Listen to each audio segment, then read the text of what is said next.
Bem, minhas amigas, meus amigos do blog do Gedel, estamos aqui em 2012 retomando o nosso ritmo de entrevistas com personalidades que têm o que dizer a vocês. Fizemos a última com o ex-presidente Fernando Henrique Cardoso, que teve uma grande repercussão, foi extremamente esclarecedora, e hoje voltamos aqui a bater um papo com uma figura importante da Bahia. Uma figura, inclusive, está no centro de uma polêmica agora, que diz muito respeito às coisas da nossa cidade, de Salvador, da Bahia, de uma forma geral. É uma mulher combativa, uma mulher conhecida da nossa sociedade pelo rigor com que encara a sua missão constitucional. Estou aqui com a promotora Rita Torinho, que vai falar um pouco da sua vida, da sua carreira e, sobretudo, desses assuntos que estão dizendo aí respeito às nossas vidas, as vidas daqueles homens e mulheres que vivem aqui em Salvador. Rita, eu quero inicialmente lhe agradecer a generosidade da sua aceitação para bater um papo aqui com o blog do Gedel. E queria começar pedindo a você que falasse um pouco da sua vida, onde você nasceu, como a gente faz sempre, onde você nasceu, onde estudou, carreira, essa vocação, como é que surgiu, para depois a gente entrar nos assuntos mais polêmicos. Bom, eu que agradeço inicialmente essa oportunidade de estar conversando com vocês, até para expor também assuntos que eu acho que são do interesse mesmo da coletividade, né, soteropolitana e baiana de um modo geral. Bom, com relação à minha vida, eu sou soteropolitana, eu nasci aqui em Salvador. Eu estudei hoje na escola conhecida como ISBA, né, que é o Instituto Social. Fiz a faculdade católica, me formei em Direito.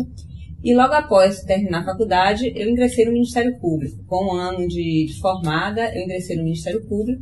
Eu já estou completando agora 21 anos de Ministério Público. E, além disso, eu também sou professora da Universidade Federal da Bahia. E também em alguns cursos preparatórios para concurso, na Escola da Magistratura aqui da Bahia, na Escola do Ministério Público, em cursos fora daqui. Então, minha vida basicamente se resume a isso. Deixa eu te falar, pegando um pouco desse gancho do Ministério Público, eu acho que nós podíamos aproveitar essa oportunidade para você definir um pouco para as pessoas que nos acessam o papel do Ministério Público. Eu vejo que ainda há uma certa dificuldade das pessoas entenderem o papel constitucional do Ministério Público, confundindo inclusive às vezes as funções do Ministério Público com a da própria Justiça. Não entende muito, você vê que quando você ouve rádio, lê jornal, as pessoas colocam, vou recorrer ao Ministério Público como se o Ministério Público fosse a instância de decisão judicial. Então talvez fosse interessante até para a gente mais adiante, quando for tratar de temas específicos, você dar uma esclarecida sobre qual é o papel do Ministério Público e qual é, por exemplo, a função do promotor. Qual é a sua função dentro do Ministério Público? Veja só, o Ministério Público ele teve um crescimento muito grande a partir da Constituição de 88. Antes da Constituição, o Ministério Público era mais um parecerista em processos judiciais. Depois, com a Constituição, veio a possibilidade do Ministério Público ingressar mesmo na defesa de direitos individuais indisponíveis, da ordem jurídica, e foi dada até uma chamada ação civil pública, que isso deu uma grande força no Ministério Público a ingressar nas áreas dos chamados interesses difusos. Quais são os interesses difusos? O meio ambiente, as questões ligadas ao consumidor, as questões ligadas ao patrimônio público, que é a área especificamente que eu trabalho. Então, foi dada uma dimensão muito grande ao Ministério Público e a coletividade criou uma certa confiança na instituição, né? Então, hoje em dia, sem sombra de dúvida, eu acho que o Ministério Público, eu reputo hoje, sem dúvida alguma, que o Ministério Público é uma instituição assim, essencial para a democracia, para o Estado de Direito, para a preservação do meio ambiente, para a preservação dos direitos do consumidor, para a preservação da sociedade no modo geral. Agora, Rita, uma das grandes críticas que eu vejo e olha que eu já tive do outro lado do balcão, tanto no Legislativo como no Executivo, uma das grandes críticas que eu vejo às vezes ao trabalho do Ministério Público, sobretudo na defesa desses interesses difusos, sobretudo o Executivo, queixando-se que o trabalho do Ministério Público tem ajudado a postergar iniciativas do Executivo. Obras que ficam paralisadas pelo meio, que são iniciadas e daqui a pouco o Ministério Público entra com questionamento, consegue obter na Justiça uma liminar e se para. Isso inibe de alguma forma um exercício dessa prerrogativa constitucional de vocês, dessa necessidade de estar sempre fiscalizando os interesses da sociedade? Vocês se sentem em algum momento responsáveis pela paralisação de uma obra importante, uma iniciativa importante para a sociedade? Olha, veja só, alguns erros muitas vezes são cometidos, se existem, né? Toda vez que se atua, é possível que existam erros. Então, a gente não pode aqui afirmar que o Ministério Público não erra nunca. Isso é uma premissa que tem que ficar clara. né, sem merecer o trabalho, mas a instituição é composta de gente, de pessoas. Agora, veja só, essa questão de atuação do Ministério Público, muitas vezes frente ao Executivo, aí eu falo de uma área que eu trabalho diretamente com paralisação de obras, o que a coletividade tem que entender é que muitas vezes isso é necessário. Quando se faz uma ação e se pede uma liminar e o juiz concorda, o que acontece? Muitas vezes é uma situação de uma irregularidade em alguns processos de pagamento, que acontece muito, de próprias irregularidades em processo licitatório. Quando nós atuamos, a atuação é de forma muito tranquila. Claro que o que é que o gestor quer? O gestor público muitas vezes quer o quê? Quer realizar a obra. Existe essa ilusão, ou não ilusão, talvez até uma realidade, de que a gestão é feita por obras, então tem que mostrar obras para a coletividade. Agora, o que a coletividade tem que saber? É o que está por detrás daquelas obras. Qual é o prejuízo? Qual é o ganho que eu estou tendo? Né? Muitas vezes você tem uma obra, uma realização da administração que parece ter um ganho muito grande. Mas quando nós vamos olhar o que está por detrás, o que foi realizado para se chegar até aquilo, pode ser que esteja se pagando um preço muito alto. E esse preço não está exposto a toda a coletividade.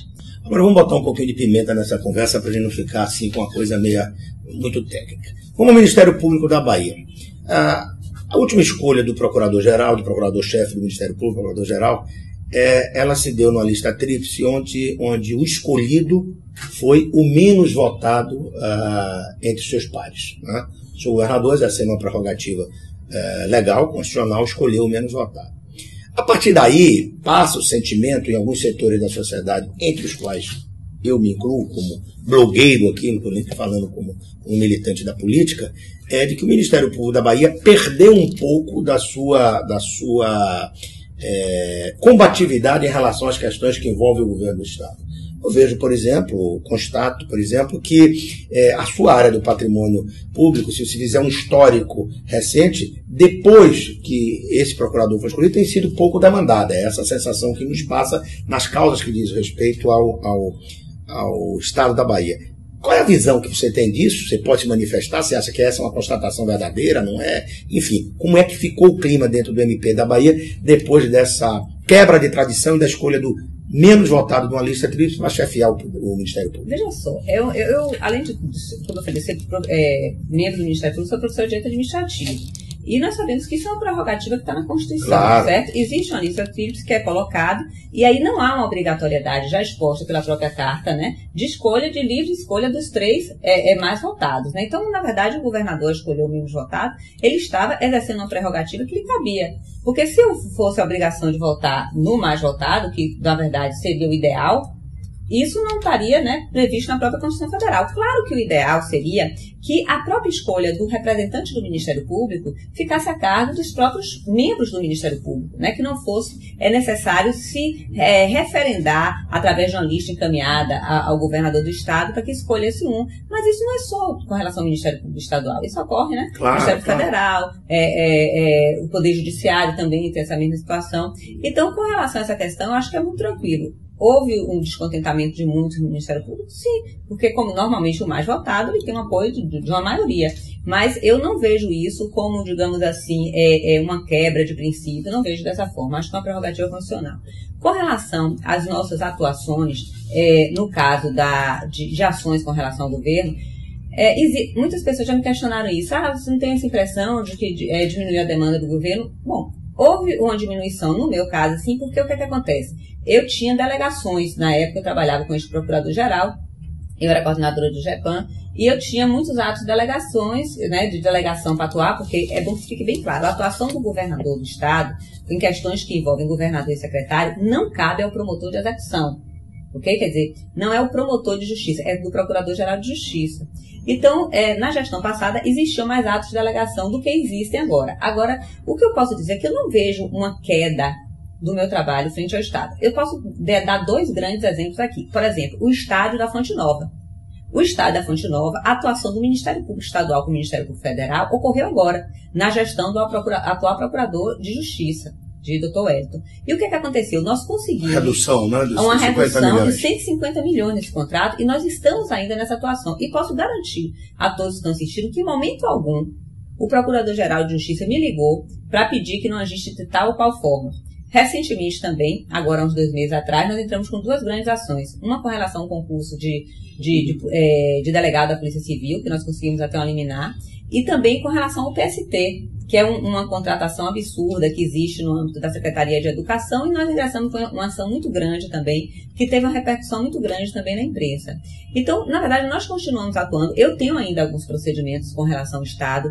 Nós também temos essa atuação conjunta, também com o Estado, certo? Quer dizer, existe essa interação também, no caso mesmo da TWB. Agora, nós fizemos um termo de ajustamento de conduta com relação ao TWB, que deu uma pequena melhorada agora no final do ano, depois de novamente resolver, teve o retorno dos problemas, né? Mas, enfim, a gente tem tido essa atuação também no âmbito do Estado. Quer dizer, eu não sinto essa redução tão grande quanto as pessoas sentem do lado de fora, entendeu? Mas talvez seja até por isso, né? Não sei se também não haja uma demanda muito grande. E outra coisa também que é bom ficar claro. Nós atuamos a partir de representações. E o que nós percebemos ao longo dos anos é digamos assim, o encolhimento, digamos assim, dessas representações no que diz respeito às questões ligadas ao Estado. Isso é muito claro e vem reduzindo cada dia mais. Talvez também, Rita, porque independente de preceito constitucional, que claro, a lei tem que ser feita para ser cumprida, existem simbolismos. Quer dizer, na hora que o governador escolhe o terceiro da lista tríplice, na hora que recentemente o governador é condecorado pelo chefe do Ministério Público, isso passa à sociedade, quer dizer, uma relação muito próxima que deve existir, mas termina se confundindo com uma certa perda de independência. Por isso é importante você dar seu depoimento aqui de que continua trabalhando com a liberdade que é importante para que seu trabalho seja bem sucedido.